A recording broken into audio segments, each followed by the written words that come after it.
საქართველოში პროექტ აბრეშუმის გზის დასკვნით ნაწილს ბათუმმა უმასპინძლა. საქართველოს პრემიერ-მინისტრმა ჩინეთის დელეგაციას სიტყვით მიმართა და აღნიშნა, რომ აბრეშუმის გზა საქართველოს შანსს აძლევს განავითაროს ეკონომიკა და ვაჭრობა, დაამყაროს ახალი კავშირები, კულტურული ურთიერთობები და უკეთ წარმოაჩინოს ქვეყნის ტრადიციები, საინვესტიციო და ტურისტული პოტენციალი.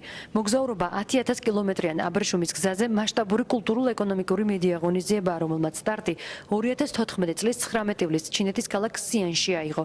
საავტომობილო ტურის იდეა აბრეშუმის გზის ქვეყნებში მოგზაურობა და მათი ისტორიის, ეკონომიკის თუ ინფრასტრუქტურის გაცნობას გულისხმობს. ღონისძიებაში ჩინეთის 80-მდე მედია საშუალების ჟურნალისტები არიან ჩართულნი. ექსპედიცია საქართველოში 20 აგვისტოს ყაზახეთისა და რუსეთის გავლით შემოვიდა. 4 დღის განმავლობაში მათ საქართველოს სხვადასხვა ადგილები მოინახულეს. ქვეყნის შესახებ ინფორმაცია მედია საშუალებებით გაშუქდება. ექსპედიცია საქართველოში დღეს სრულდება და სარფის სასაზღვრო გამშვები პუნქტით გზას უკვე თურქეთში განაგრძობენ. ჩვენთვის და პირად ჩემთვის ეს იდეა არის ძალიან საინტერესო, ძალიან მომხიბვლელი და ეს არის უნიკალური შესაძლებლობა, რომ საქართველოს დაიბრუნოს ისტორიული ფუნქცია, რომელიც საუკუნეების განმავლობაში ჰქონდა. ანუ მე გულისხმობ იმ როლს და იმ ფუნქციას, რომელიც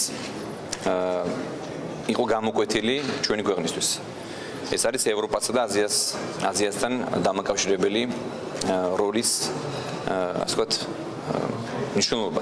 მე მივესალმები კიდევ ერთხელ ჩინური კომპანიების ინვესტიციების შემოტანა საქართველოში. ძალიან მნიშვნელოვანი არის, ვიტყვი ეს ტური, იქიდან გამომდინარე, რომ ეს ტური ხელშეუწყოს ჩვენი ქვეყნის და რეგიონის პოპულარიზაციას ხელს. ძალიან მნიშვნელოვანი არის ინვესტიციების მოზიდვის კუთხით და ტურიზმის განვითარების კუთხით. ჩვენ მაქსიმალურად ჭიდრო თანამშრომლობა გვექნება ერთმანეთთან და საომავლოდ გავაგზავნებთ ურთიერთობას იმისთვის, რომ ძალიან აქტიურად იყოს როგორც ქვეყანა, ასევე რეგიონი ამ მიმართულებაში ჩართული. ჩვენ მედია ჯგუფს წარმოვადგენთ. მოგზაურობა სიანიდან დავიწყეთ, ხოლო ჩვენი საბოლოო დანიშნულება რომია. საქართველოს განლაგება უნიკალურია, რადგან იგი აზიასა და ევროპის შუაგულში მდებარეობს. ჩვენთვის დიდი პატივია აქ ყოფნა. ვფიქრობ, ჩინური ინვესტიციები საქართველოში დასაქმების შესაძლებლობებს განავითარებს.